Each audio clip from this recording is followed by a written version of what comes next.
Bueno, esta es la parte química, ¿ya? Pero igual forma vamos a empezar, quizás le voy a mostrar un ejemplo, pero con la parte de agente físico. Si la próxima semana tenemos un tiempo, aparte de ver la materia que ya nos corresponde, vamos a trabajar un poquito también con la parte de riesgo físico, ¿ya? Así que ahí vamos a ver si nos coordinamos, nos coordinamos una horita en la semana ahí para ver un poco eso, porque hay varias cosas bien interesantes que hay que ver. Tú, Nicole, me estabas preguntando por la parte de la encuesta higiénica. Sí, Ya.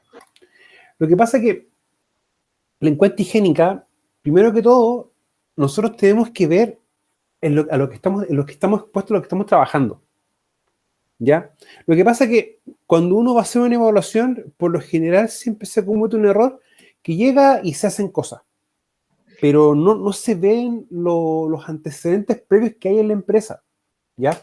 Es como, por ejemplo, y les va a pasar, porque eso pasa y es muy común, que uno va a hacer una evaluación de riesgo y uno llega y evalúa. Y después se da cuenta que ya había una matriz, ya había un procedimiento, ya habían elementos, medidas de control previa.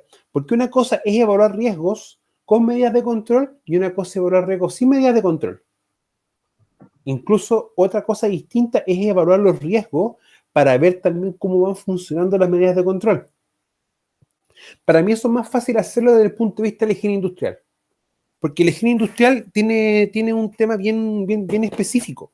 Cuando uno evalúa riesgos, por ejemplo, desde el punto de vista del BEP, eso es subjetivo. Pero yo, por ejemplo, cuando evalúo riesgos con esto, con un sonómetro, o con un decibelímetro, o un medidor de nivel de ruido, o de sonido, esto es objetivo, porque esto te entrega un valor, lo hace. En cambio, lo otro es un poco más subjetivo. Por eso que para mí, desde mi perspectiva, es más fácil evaluar, pero desde la perspectiva de la higiene. Porque la higiene tú mides, comparas y evalúas. Porque la evaluación viene por la comparación de valores de parámetros. ¿Ya? Ahora mira, la encuesta higiénica que nos dice acá textual. El primer paso se centrará en la recopilación de información relevante que permita disponer de suficientes datos sobre la actividad desarrollada por la empresa, los equipos de trabajo manejados, los focos que generan contaminantes químicos o las medidas preventivas que se han establecido para minimizar los riesgos higiénicos. Dos de sus principales fuentes donde uno puede recurrir, que es el diagnóstico de los puestos de trabajo y la ficha de auto de seguridad, o la famosa HDST. ¿Ya? Ahora, si nosotros nos damos cuenta, esto es como que uno empieza también a ver como las cualidades, o definir las cualidades. Porque si yo quiero empezar a trabajar con la parte química, debo decir y debo pensar, oye, pero ¿con qué estoy trabajando? Porque no es lo mismo estar evaluando, por ejemplo, midiendo un gas metano que un gas de combustión. Porque el metano tiene una característica química, propiedades químicas específicas, y el otro tiene características químicas específicas. Son elementos distintos. Entonces, uno tiene que empezar a ver en realidad a lo que está expuesto, a lo que está trabajando, ah, para no medir de manera equivocada. ya. O sea, incluso vamos a verlo desde otra perspectiva. Pero profesor, esta encuesta uno la realiza a través de un documento que la realiza uno mismo o se la realiza a los trabajadores en sí. Lo que pasa es que uno tiene que trabajar estos temas, primero que todo, desde una perspectiva bien específica, con el supervisor y con los trabajadores. Mm, ¿Ya? Porque mira, vamos a partir de una base. Primero que todo, ¿quién hace el trabajo? Los trabajadores. Pero ¿quién supervisa? Directamente el supervisor. Y nosotros en ese caso somos asesores. Por lo tanto, yo no puedo cometer un error de llegar y hacer cosas sin preguntarle a las personas que están trabajando directamente. Mira, es como por ejemplo que yo quisiera llegar a una empresa y yo hacer el procedimiento de trabajo seguro, el PTS. Y de hecho, uno de supervisor me dijo, vos sois prevencionista, vos me haces el procedimiento. Yo dije, primero que todo, no me andéis chasqueando los dedos. Segundo, hay forma y forma de pedir las cosas. Y tercero, te va a responder que no. Porque acá el que hace el trabajo y el que supervisa el trabajo eres tú. Tú conoces los pasos más adecuados para hacer un procedimiento de trabajo o para hacer una actividad. Yo no. Yo veo solamente la parte de seguridad desde la perspectiva de que yo veo lo que tú haces, te hago las consultas y las preguntas y ahí empezamos a trabajar.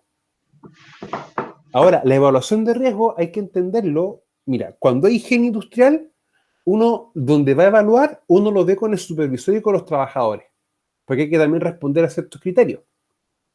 Pero eso lo hace ya, nosotros instalamos los equipos, dependiendo de varios factores. Y uno eso lo hace uno.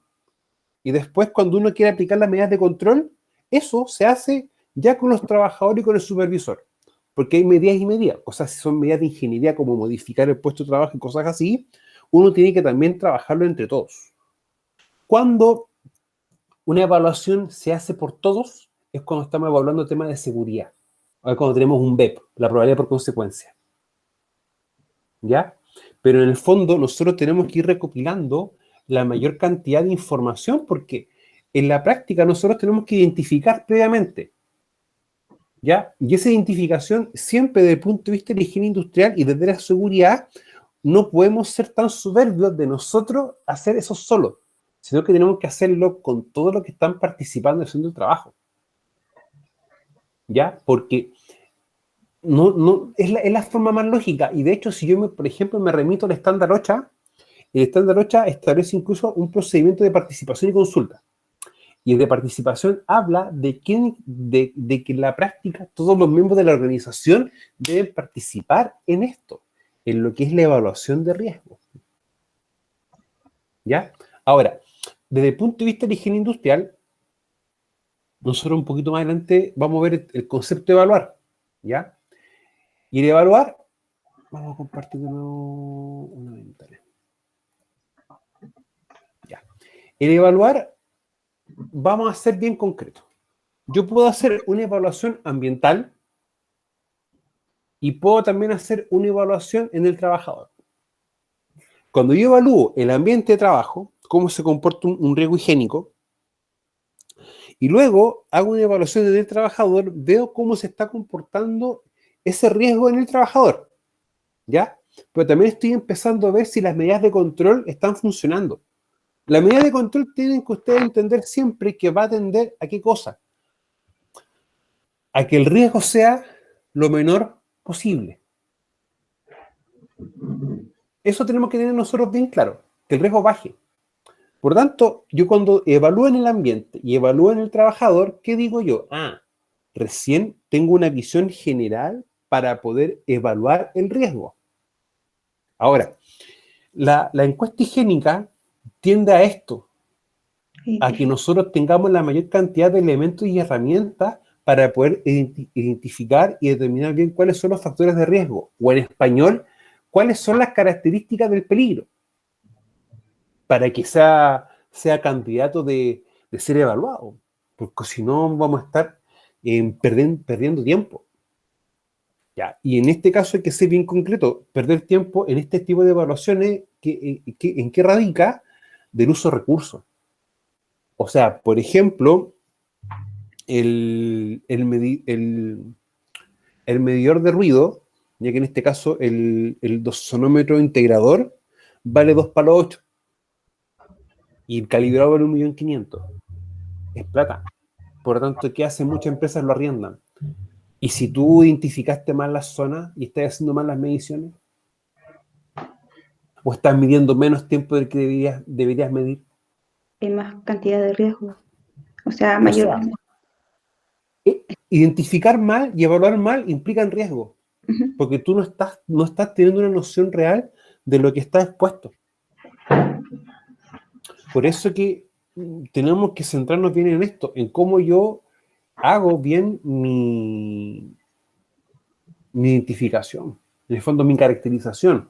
Ahora, nunca se olviden que en la práctica el identificar es prácticamente lo mismo que cuando estamos trabajando con la etapa cualitativa en cualquiera de los dos protocolos Plexo-Bernesi. Porque digo yo, primero debo identificar el foco. ¿Cuál es el foco? O voy a evaluar quizás porque uno se da cuenta que la ventilación no es tan buena y hay una acumulación de gases. Siempre yo identifico estableciendo y definiendo la mayor cantidad de cualidades posibles de mi peligro, tanto del mismo, en sí mismo o de alguna componente del GEMA que se pueda ver desarrollada en aquello. Y uno siempre lo va a tender a explicar de una forma bien, bien sencilla. Pero un poquito, deja ver una PPT que corresponde a otra asignatura. Ya que espero más o menos para poder ejemplificarle porque apunta a lo mismo.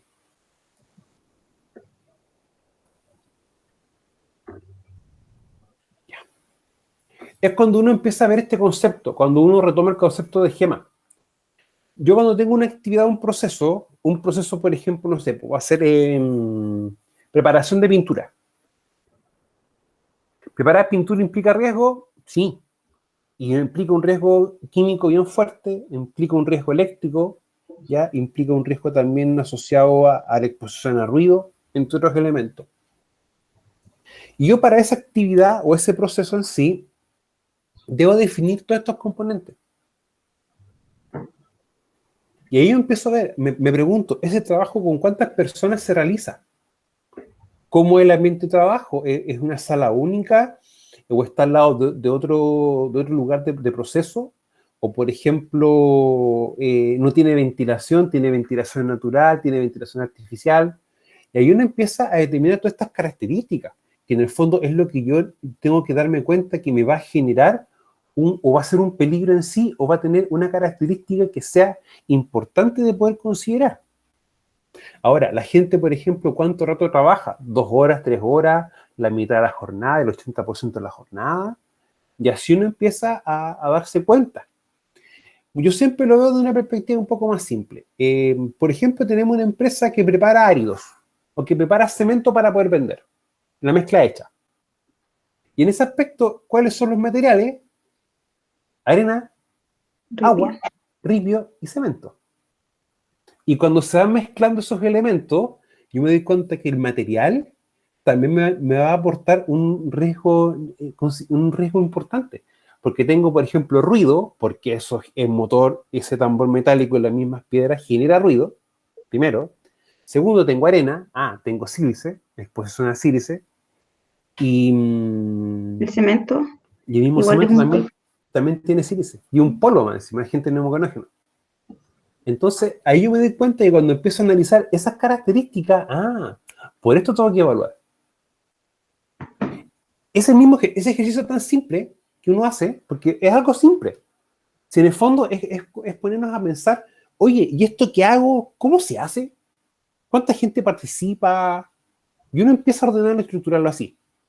Para poder definir mis cualidades y poder empezar a tener, ¿cómo se llama? para poder evaluar y controlar, o sea, o medir y comparar. Lo que pasa es que el secreto para evaluar está en identificar bien. Si yo identifico mal, voy a evaluar mal. Y el evaluar mal implica perder tiempo. ¿Ya? Y eso es así súper concreto porque, por ejemplo, quiero medir sílice. Lo que muchos no saben que se coloca la bomba succionadora, se coloca el equipo, se coloca el filtro acá y tiene que estar a lo menos un 80% de la jornada. Quizá un poquito más, o un poquito menos. Va a depender de parámetros bien puntuales. Pero resulta de que ese filtro, para que sea evaluado, esa evaluación no se hace en Chile, se hace en Estados Unidos. ¿Y acá Entonces, en Chile? lo que pasa es que hasta un par de años atrás, hubo un tema con la certificación de los laboratorios y un tema también con la calidad de las mediciones, de las evaluaciones. Entonces, hasta el año pasado se estaban haciendo esas mediciones en Estados Unidos, no acá en Chile. ¿Y acá en Chile cómo se mide la sílice? O sea, no, pues, todo el equipo, todo el proceso se hace acá, pero los filtros se envían al laboratorio que está en Estados Unidos. Sí, entendí. Entonces, ¿qué pasa, por ejemplo, si tú colocas mal el filtro o armas mal la bomba? Va a ser, no, o sea, no se va a poder hacer una medición correcta, pues va a ser Exactamente. Por eso que el tema de dónde medir, cómo medir y qué evaluar es como lo importante. Por eso que yo siempre he dicho, si yo identifico mal, caracterizo mal, olvídate que tu evaluación va a ser correcta y olvídate que los controles que tú vas a establecer en estos parámetros van a ser los más adecuados. Date cuenta, este es mi proceso 1, proceso 2, proceso 3. Y el proceso 3, ¿dónde va a funcionar? Va a funcionar primero en función, valga la redundancia, de qué parámetro está alterado, según la evaluación, y luego en lo que yo identifiqué sobre qué elemento voy a trabajar.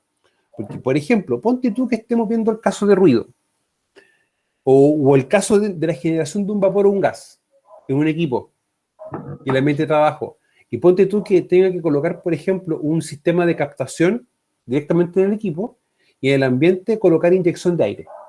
Son dos medidas de control, pero que voy a trabajar en el equipo y en el ambiente. ¿Y eso dónde lo vi yo? ¿Dónde determiné que esas cualidades me afectan en que esté mayor una concentración ambiental? En la identificación. Identificación.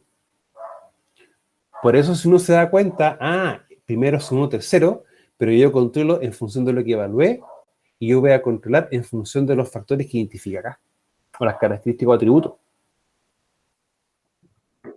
Y luego ya, ponte tú que controlaste, aplicaste una medida de control y tú quieres ver si realmente funciona, ¿qué hago yo? Tengo que reevaluar para ver si logré reducir a los niveles que me establece la normativa. ¿Y para qué? Para que si no es así, volver a controlar. No sé si eso queda más o menos claro. ¿Sí? Ahora, los límites, volviendo acá, nosotros estamos claros que el concepto de los límites lo define 594, ¿ya? Y en ese aspecto el 594 es bien concreto, que establece tres tipos de límites: permisible, el temporal y el absoluto, ¿ya? Y la idea es no sobrepasarnos de esos valores. Ahora, lo principal de eso, entender lo que va a definir tiempo de medición. Durante las 8 horas, en 15 minutos, una medición puntual. Y es un tema importante. Ya. Nicole, de esta parte o de la clase de la semana pasada, ¿tiene alguna otra duda? No, profesor. ¿No? Ya, para que veamos un poquito lo que está acá. Ya. Entonces, lo anterior se centró en identificar y también parte un poco de lo que es el medir, ¿ya? Recuerden que la evaluación es tomar un valor obtenido por equipo, ¿ya? O en este caso, o por una muestra, por ejemplo, de sangre o una muestra de orina, y compararlo con un valor de referencia. Y una vez que yo digo, este es el valor y esta es la referencia, si estoy bajo, no estoy en situación de riesgo, y si estoy sobre, estoy en situación de riesgo, ¿ya? No, nunca se confíen de que estén bajo un valor de riesgo, yo no estoy expuesto a nada. ¿Ya? Eso es no. Va a haber quizá un efecto, pero no una magnitud como uno espera. Ya recuerden que hay ciertas sustancias químicas que tienden a comportarse de manera acumulativa en el cuerpo humano. Ya, como por ejemplo algunos compuestos de hierro, de níquel, que tengan metales de grupo 1, de grupo 2 y 3B, que son elementos de transición de la tabla periódica, ¿ya? O metales pesados también, como algunos le dicen, y algunos elementos, por ejemplo, como algún plaguicida o algún fitosanitario que tienden a acumularse en las grasas del cuerpo, ¿ya? Para que también lo tengamos bien claro. Ahora, el evaluar ya es como el punto de quiebre que me dice cómo debo controlar, o qué debo controlar y cómo controlarlo, ¿ya? Para que también lo tengamos bien claro. Entonces, el objetivo de identificar es también cuantificar de forma objetiva la presencia de aquellos productos químicos. Yo tengo que identificar en el fondo, cuando yo quiero cuantificar, veo realmente que de acuerdo a la ficha de datos de seguridad o a cierto parámetro, digo, esto es un producto peligroso. O sea, esto hace que sea peligroso. O sea, si por ejemplo un producto es inflamable, ¿ya? Puede reaccionar con otro, o existe quizás algún otro riesgo asociado a ese elemento.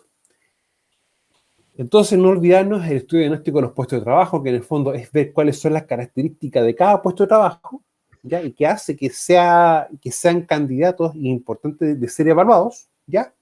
Y la famosa ficha de datos de seguridad, las famosas HDST.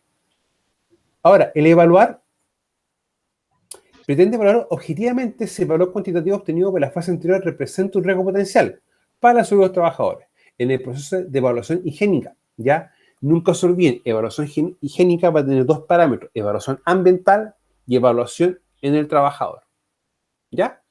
Ahora, la BPT anterior también establece un punto bien importante, que es en lo que está o lo que viene dado por el artículo 57. Si se sobrepasan los valores definidos por el mismo 594, el empleador debe tomar acciones inmediatas en el foco donde se está generando. Y si esas medidas no son tendientes o no tienden a cumplir su función, ahí tengo que pasar directamente al artículo 53. Sí. ¿Para qué? Para entregar el elemento de protección personal. ¿Ya?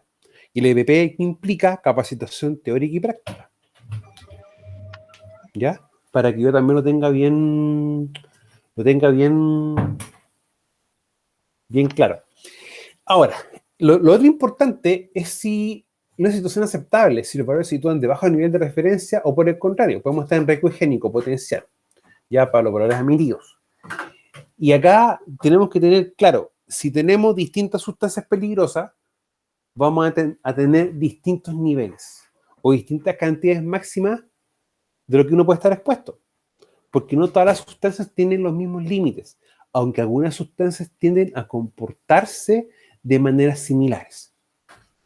¿Ya? Eso es más o menos como uno debe como pensarlo. O sea, los ácidos son distintos todos entre sí, pero tienen características en común. O sea, tienen un comportamiento físico-químico en común, para que también lo podamos ver desde esa perspectiva. Bueno, los niveles de referencia se clasifican en dos grandes grupos, dependiendo de su origen, que son criterios legales, ¿ya? Y los criterios técnicos, ¿ya? Ahora, en la práctica nosotros vamos a trabajar casi siempre con criterios legales, ¿ya? Y el criterio legal que me lo define a mí es Decreto Supremo 594.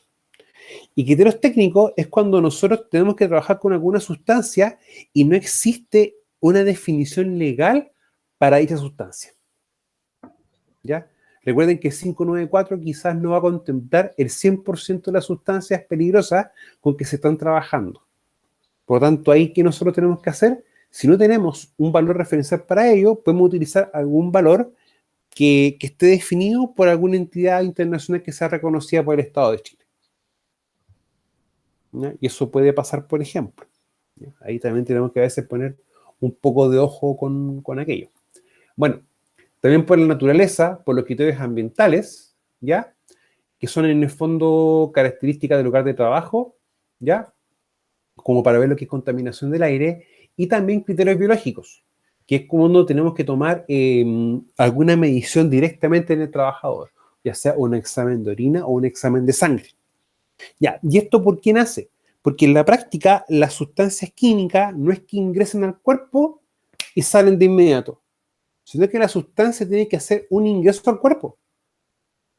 Y recuerden que nosotros tenemos 4 vías de ingreso: respiratoria, oral, dérmica y la parenteral, que es una herida en la piel. Por uno de esos 4.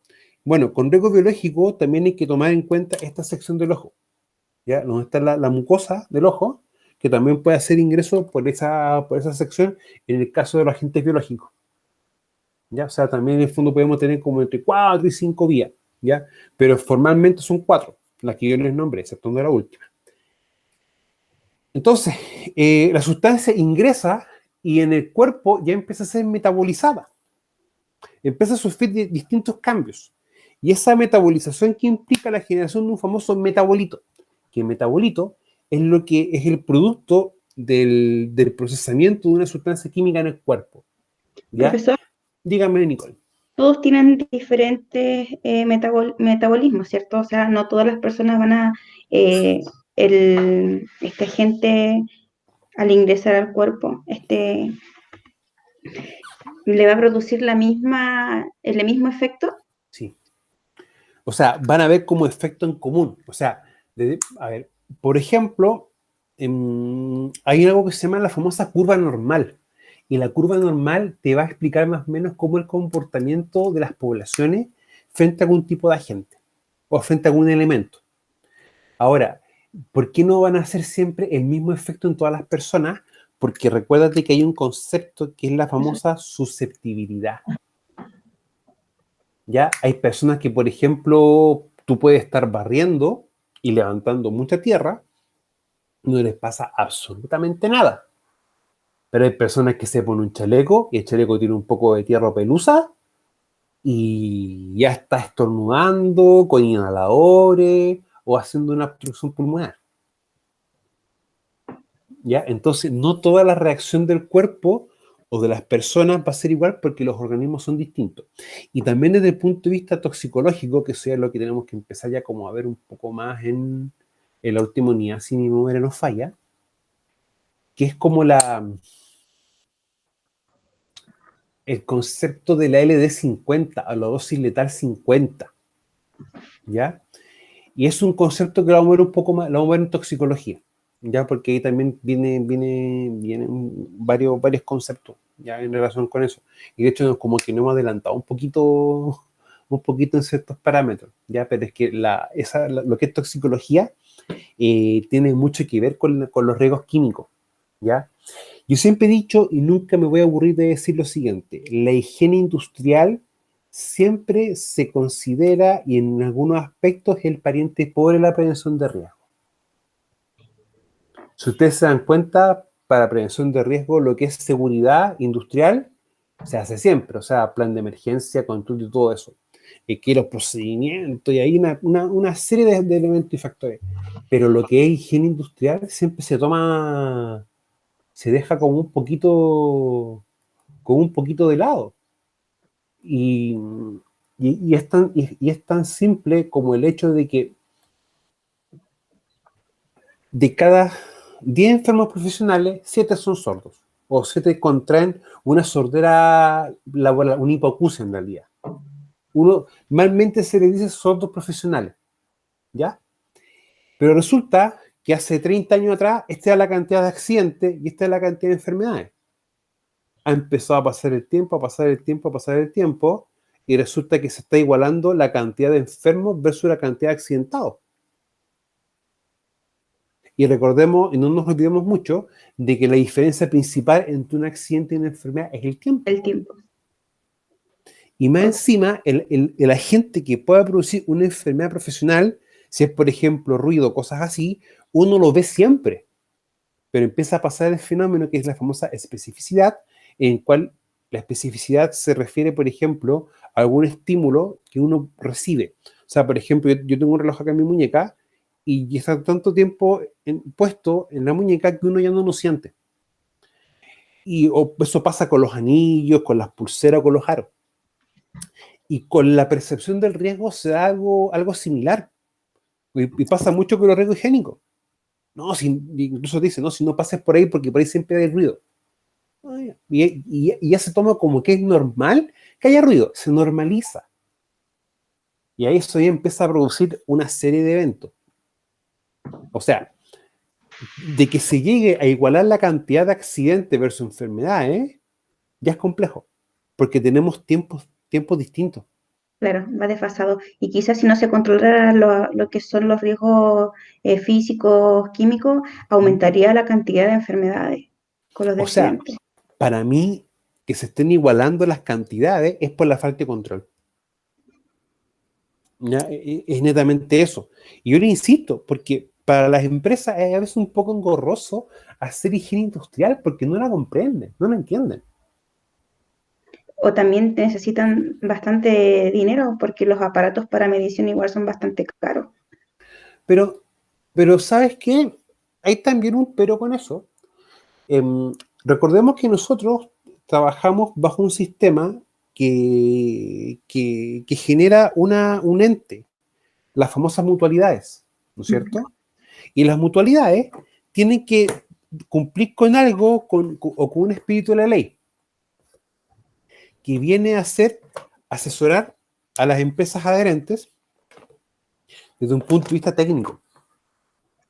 O sea que yo, empresa, si necesito, por ejemplo, que me hagan mediciones, las puedo solicitar a la mutualidad. ¿Sí? ¿Sí? Y la mutualidad no te puede cobrar por ahí, por hacer las O, mediciones o quizá de mi también eso no trabajo. se está haciendo bien, profesor. Al aumentar la cantidad de enfermedades no se está trabajando o identificando mejor bien el peligro. O sea, sí, Sí. las cualidades. Se está trabajando mal en eso y se están tomando mal las mediciones y no se está controlando correctamente. O de frente somos reactivos, no somos previsores. No se está Claro. cumpliendo la palabra de prevención de riesgo, quizás. Entonces, si tú te das cuenta, hay una serie de múltiples factores que pueden explicar por qué tenemos eso. O sea, y para mí yo lo veo, desde mi perspectiva, yo lo veo como algo complejo, porque igual es como, em, a ver, ¿cómo decirlo sin que suene tan feo? Yo trabajé harto tiempo y muchas empresas tienen el concepto de, no todas, pero una cantidad, más o menos, no sé, pero una cantidad, porque lo vi también, de que no, po, controlemos cuando haya que hacerlo, o si nos dicen algo, hagamos algo. Como que hacer prevención como que fuera algo malo. Entonces, ahí yo siempre he dicho, hay componentes y elementos más complejos a veces, ya que vienen a ser ya temas de hasta de cómo se piensa como empresa y como país. Ya, y ahí tenemos un punto para poder dialogar y poder hablar, pero horas. Sí, sí, profesor, porque siempre el eslogan de las empresas siempre dice cero accidente, pero nunca se nombra lo que son enfermedades. Es que Es que lo que pasa es que también, yo también lo veo como que las empresas dicen lo que quieren decir y la gente escucha lo que quiere escuchar. Ya podemos verlo de esa perspectiva. Y también como uno dice las cosas, porque en la práctica, el mismo decreto 40 me establece que yo debo mantener estadísticas tanto de los accidentes de trabajo como de las enfermedades profesionales que yo tengo, registradas en mi empresa. Te lo dice. Te habla de la cantidad, la tasa de frecuencia mensual y la tasa de gravedad semestral. Y la tasa de gravedad implica los días cargos, días perdidos y otros elementos. Entonces, la misma ley te dice claramente lo que tú debes contabilizar como estadística. Entonces, ya hay temas ahí. Incluso, cuando uno está trabajando ya, uno va a estar adherido a una mutualidad. Y la misma mutualidad, cuando uno se mete a los portales de ellos, tú también puedes acceder a tu estadística. Y ahí te sale todo. Y de hecho, tienen que hacerlo. Tienen que meterse por lo menos cada 2 o 3 semanas. O mínimo una vez al mes. Porque les puede pasar, consejo mío, métase toda la semana. Y los días lunes. Porque les puede pasar que un trabajador quizás se accidenta y no reportó y le aparece ahí, aunque la mutualidad te envía un correo cuando hay un ingreso de un accidentado. Pero también puede pasar otro caso de que quizá un trabajador se fue de la empresa, tuvo un accidente y por ese motivo dio datos de la empresa anterior. Y se lo puedo decir porque tuvo un caso. Eso pasa. Entonces, Profesor, hay que tener esos cuidados. Dígame, Nicole. y ahí en eso de la mutualidad, también está en el tema de las personas enfermas por a causa del trabajo. Sí, pues. Ah, Es que, de hecho, recuerda que la mutualidad, a ver, vamos a volver un poquito a lo más básico y algo que vamos a reforzar en legislación laboral, ya que las... Ah, espérate, eso tiene un nombre específico. Las prestaciones que entrega el sistema mutual. ¿Por qué las 4 mutualidades? Que son las prestaciones médicas y económicas que son al trabajador y las prestaciones preventivas que es a la empresa.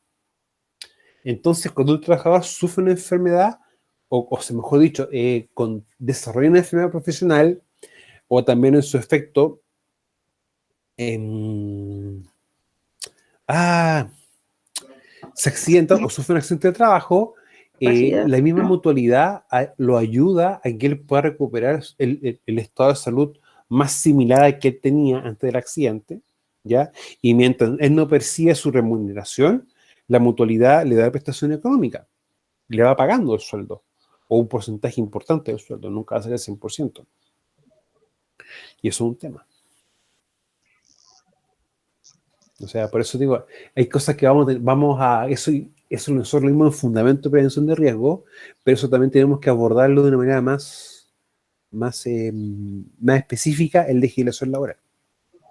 Lo tenemos en el siguiente módulo, el módulo 2. ¿Ya? Nicole, ¿qué pregunta más puede tener usted? Ya que a veces uno agradece poder interactuar con estudiantes así, porque uno a veces ve cámara apagada. Profe, Dígame, Susana. una consulta. Pregunta. No tiene que ver mucho con el tema de lo que estamos viendo ahora, pero es más como del ramo de psicología. ¿Ya?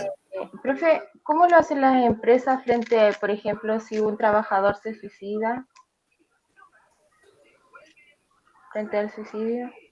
A ver, Dentro del entorno laboral. primero que todo, eso va a tener una implicancia, que tenemos un fallecido. Y por lo tanto, lo que yo tengo entendido cómo se manejan los procedimientos, uno tiene que dar aviso en este caso a carabineros. Y ahí empieza a funcionar todo un mecanismo en el cual tiene que hacerse presente un fiscal, ¿ya? Y servicio médico legal y también PDI, para empezar a ver todo un tema ahí. Ahora, también hay que ver también el contexto de que cometió suicidio, porque han habido casos, y tengo entendido que eso es así, de que no se sabe bien si fue un suicidio, por ejemplo, o un accidente de trabajo. Entonces, lo que primero hay que hacer, hay que ver todo el tema legal y empezar a hacer también la investigación de ver realmente si o fue un suicidio o fue otra cosa. Ahora, es un tema bien delicado, que no te puedo dar como una respuesta concreta de inmediato, porque igual Pero, tiene profe, implicancia. por ejemplo, ya si en una determinada empresa llega a ocurrir eso, uno es como que le da alguna pista, algo de que algo está pasando y que puede ocurrir con otros trabajadores. Entonces, uno, ¿cómo podría enfrentar eso? A ver, hay temas que uno, por ejemplo, en ese aspecto, ¿qué se Porque podría ahí es hacer? como que se ve el tema como esta cuestión de la sobrecarga, a lo mejor, de los problemas familiares. Ya, eh, ya. Es que ahí, Susana, mira, para hacerlo un poco más sencillo, ahí nosotros tenemos que empezar a trabajar también con el protocolo de riesgos psicosociales. Es como la herramienta que nosotros podemos tener, porque en el fondo, Sí, pero esa herramienta decía que no determinaba si una persona tenía alguna enfermedad y en ese caso sería como algo de depresión. sí, pero es que lo que tenemos que ver, a ver, no te determina eso, pero tú recién me nombraste algo en específico que es también la sobrecarga laboral. El Claro. psicosocial lo que es tendiente en primera instancia es a poder manejar esos conceptos o herramientas para poder evitar eso, y también la doble presencia, que es la última dimensión, también me puede ayudar a conciliar un poco más la vida laboral con la vida familiar. Ahora, lo otro también va a reportarse a un tema de una patología, ¿ya? Es Ah, difícil así como que uno pueda determinar que un trabajador va con una patología es que desde tú no antes. lo puedes determinar ni yo lo puedo determinar, Claro. porque aquí viene, lo que pasa es que acá viene un tema. Pero uno como que, profe, disculpe, pero ahí uno como que tiene que identificar a lo mejor algo del comportamiento de los trabajadores, ¿o no? Sí, pero es que lo que pasa es que ni yo ni tú tenemos las herramientas para poder determinar, por ejemplo, que puede estar pasando algo en relación a aquello. No lo tenemos. Pero la actitud frente al trabajo no es como una alerta, algo.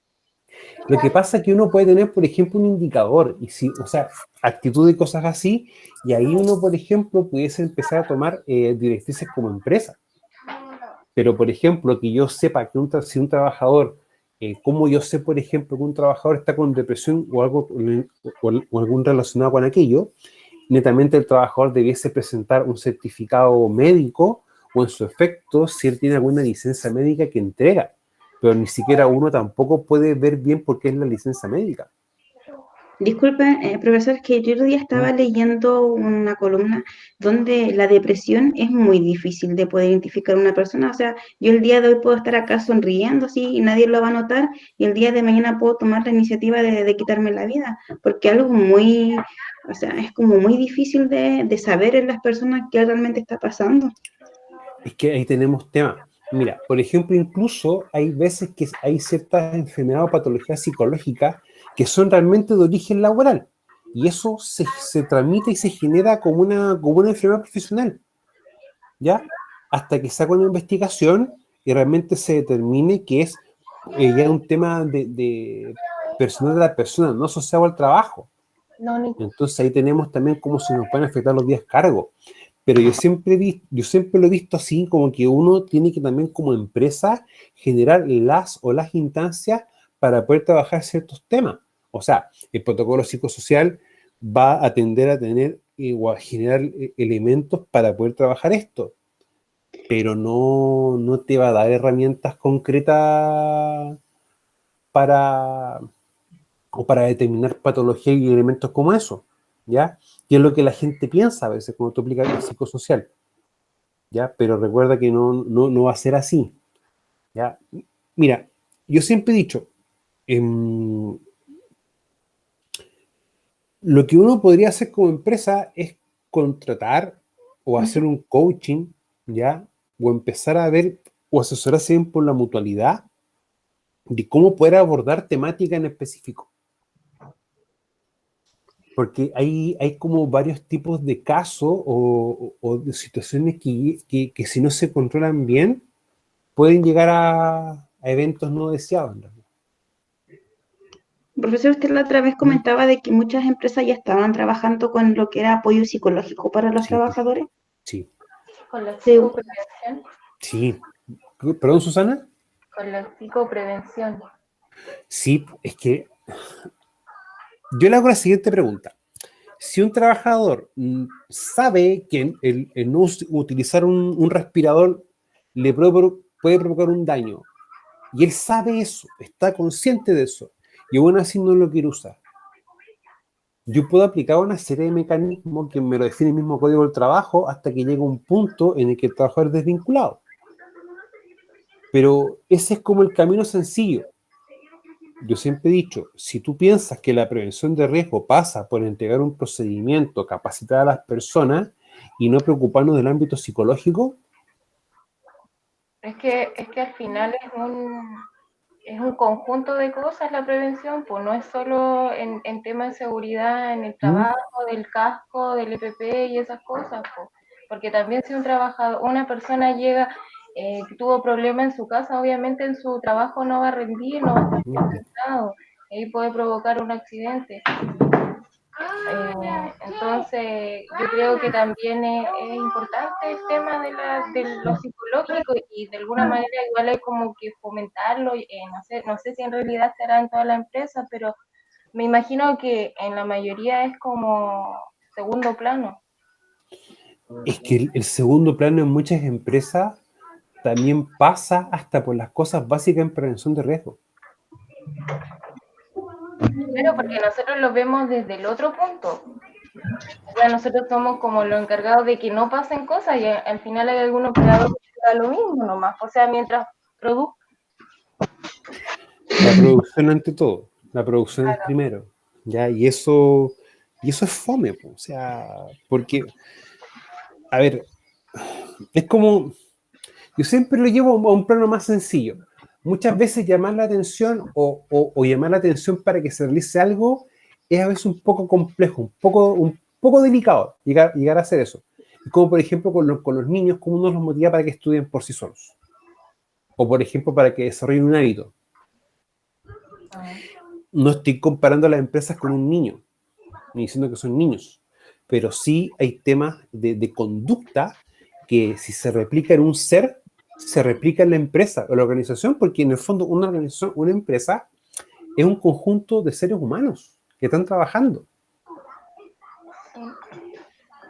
Y ahí viene como el desafío, o sea, el desafío es como cómo nosotros hacemos prevención, pero para que la prevención realmente sea un valor como empresa, sea un hábito. Ya, las que son mamás me pueden decir que tengo la razón. Enseñar a un niño a que se lave los dientes es un parto. Es que mi técnica es hacerlo yo con ellos, para Pero que es algo ellos, complejo. porque al final los niños aprenden no con escuchar, ellos no aprenden algo que uno le esté repitiendo, hace esto, hace esto, hace, al final uno tiene que hacerlo con ellos, actuar, eso es lo que yo hago. Sí, pero llega una etapa, porque yo igual antes lo hacía con mi hijo, pues Lo yo que era, pasa es que, mira, he sido como bien preocupada en ese aspecto, pero después llega una etapa de, ponte tú, mi hijo tiene 14 años, y yo tengo que repetirle, oye, dúchate, oye, lávate los dientes, aunque yo inculcado desde pequeño, es algo que ellos están como en una etapa donde ellos piensan en otras cosas y como que eso pasa a segundo plano, o sea, como que no le importa tanto su parte higiénica. Y es como lo es que pasan al este de que decía el profe que saben que tienen que hacerlo, pero no lo hacen. exactamente. Sí. Ya, pero yo siempre he dicho, viene el tema de desarrollo de hábito y conducta. O sea, yo tengo una conducta de que me subo al vehículo, aunque sea para sacarlo fuera de la casa, cinturón. Y el que se sienta al lado mío y no se coloca cinturón, yo no parto. Y es costumbre, es para mí costumbre. Me acostumbré a aquello. Pero la prevención también viene a desarrollar mecanismos de conducta y una serie de parámetros que son complejos de poder trabajarlo, o sea, no son sencillos. ¿Ya? Pero viene también un tema de entender por qué hay que hacer prevención, ¿ya? Y que no es solamente por no tener accidentes o porque tengamos que pagar más prima de la ley. No es eso, sino que como empresa hay que entender un deber ético. Si yo tengo un trabajador que llega bueno y sano, que llega a su casa bueno y sano. Ahora, ¿qué es lo bueno y positivo? Que la mirada como a que la prevención es mala ha ido variando mucho, mucho, mucho. Y cada vez las empresas se van dando cuenta de que el capital humano es importante, porque de ahora en adelante va a haber muchos cambios. No les puedo decir en qué magnitud, porque yo ni siquiera sé en qué magnitud van a ser, pero de que van a haber cambios con todo lo que está sucediendo.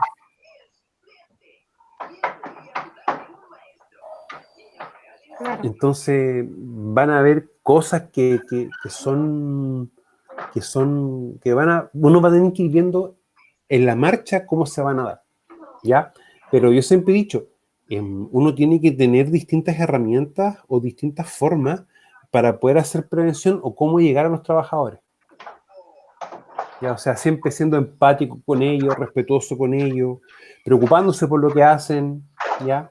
Que se den cuenta de que no están solos, que tienen un apoyo, que son personas igual que tú, ¿ya? Nunca imponiendo cosas, sino que preguntando, que ellos te respondan, que ellos mismos se respondan las dudas que tienen o por qué hacen actos de forma inadecuada, que es la forma más correcta en cómo yo hacía prevención y me dio bastante buenos resultados. Pero les digo, es un trabajo que no se empieza el lunes y ya el miércoles a las 8 de la mañana está listo. Es un trabajo que uno lo empieza el mes 1 y tienen que pasar varios meses para que se logre algo. Porque empieza a pasar, oiga, y usted hace eso y en otra empresa el prevencionista no lo hacía así.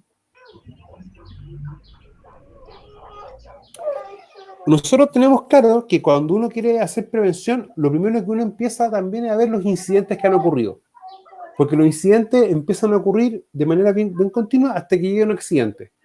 Por lo tanto, uno que tiene que hacer, empezar a investigar los incidentes por qué ocurren.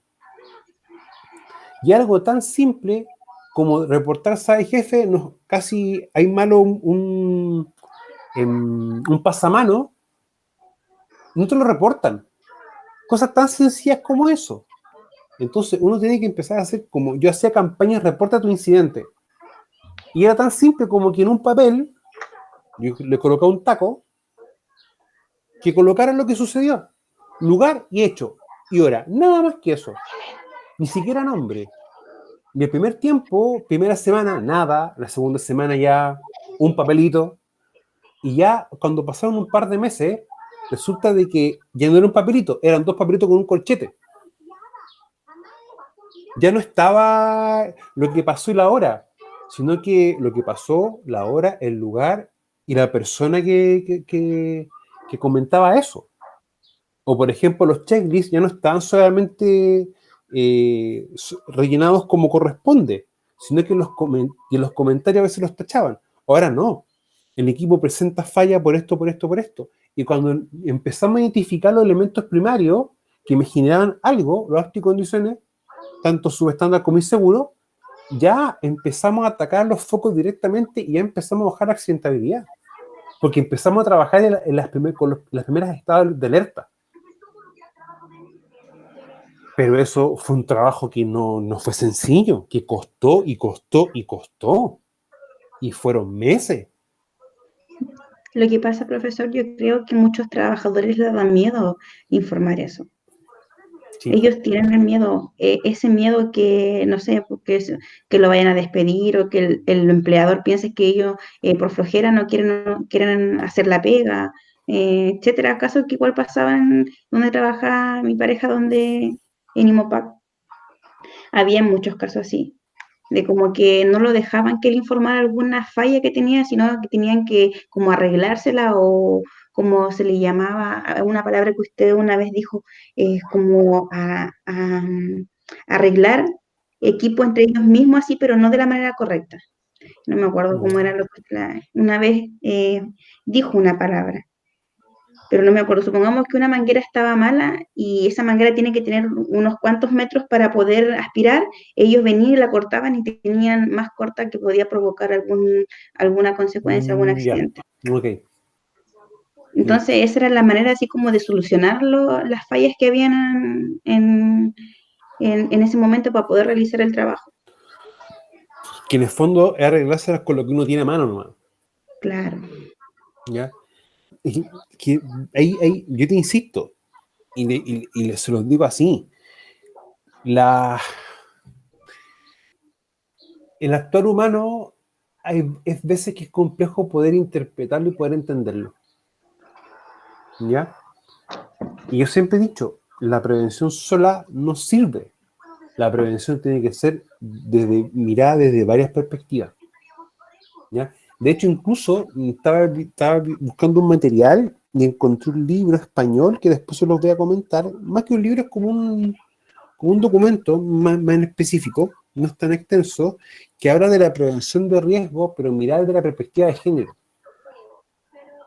¿De la higiene industrial? No, la prevención de riesgo, ¿cómo tú lo miras desde la perspectiva de género? Ah, de género escuché ya. No de género.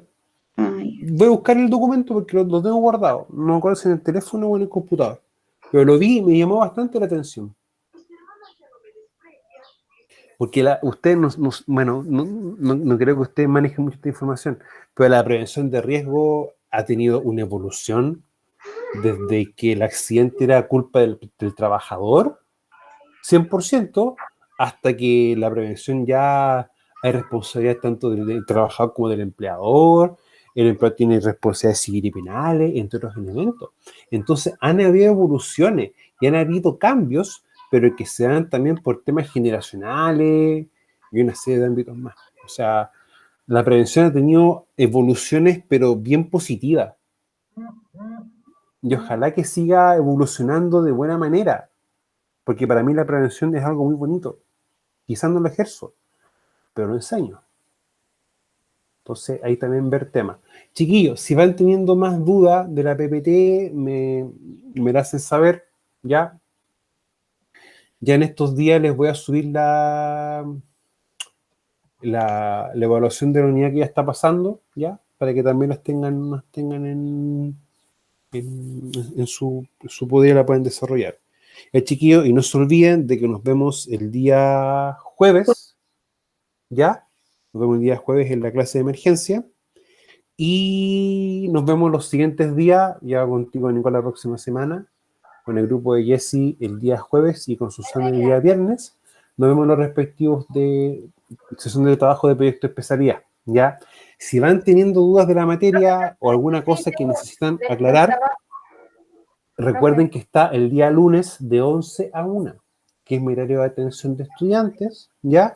Si ustedes necesitan preguntar o alguna respuesta de algo en relación a las materias mías o orientación con respecto a algún tema de la universidad, Correíto, yo le tengo hora de atención y lo podemos ver por ese medio. Profe, Dígame, es sobre Susana. la tarea de emergencia. ¿Ya? Dice realizar un ensayo sobre las amenazas y catástrofes en función de sus características. Eso ¿Ya? quiere decir que hay que, las amenazas, como poner los tipos y cuáles van a ser sus consecuencias, ¿o no? Es que no lo entiendo, cómo hay